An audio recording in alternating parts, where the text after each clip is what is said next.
Hätte zieht der geschufte Fehler, frisches Socken an, grün und gelb gestreift, das ist so elegant. Schmiedefester Brillatine, seine Locken an, muss die Schuhe noch ein Haar, das sind's gewandt. Weil beim Domser draußen in den leeren Feld ist Perfektion. An der Ecken trifft der Tante mit, sie was abcheckt, das beliebte Pin-Up-Gürtel von ihr Neues. Ihre Kleidung ist wie seine ganze Zent und schick und sie hat beinahe echte Perlen an alles.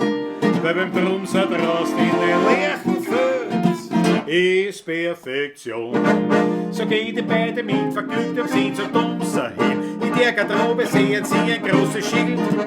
Die Wettergäste werden höflichst gebetet, in das Lokalität ohne Messer zu betreten. Da legt der geschufte Fehl und eine Eiche zur Rede.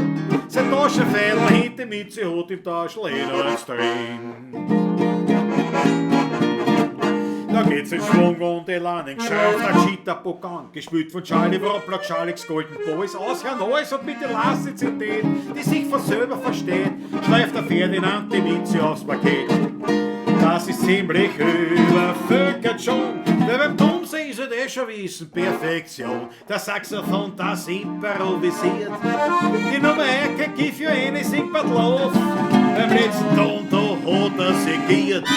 Worauf der Fehler sagt, es ist ein Gesöchter auf. Aber gleich nebenan, da steht ein junger Mann, der glaubt, dass ihn der Ferdinand gemeint haben kann. Und er ist über diese Randbemerkung sehr deprimiert. Der geschupfte Pferdl hat er nämlich eins mit sie entführt. Er findet das so sehr gemein, doch hast der Schlägereien. Drum beißen und dem Pferdl in die Dosen hinein. Der ist ganz desperat, er weiß, ich kann roder, weil das Messer bläderweiß in der Garderobe liegen hat. Aber gleich drauf wird ihm besser, denn ihm fällt die Mütze, hat ja noch ein Messer.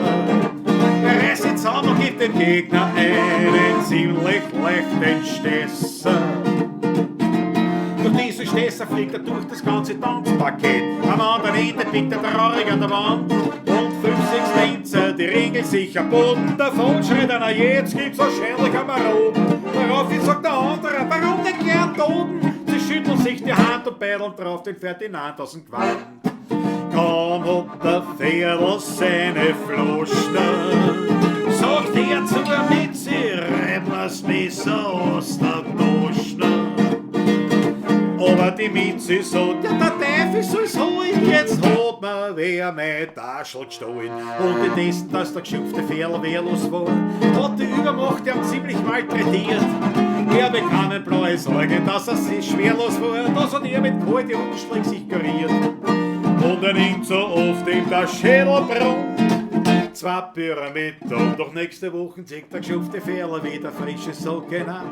Grün und gelb gestreift, das ist so elegant.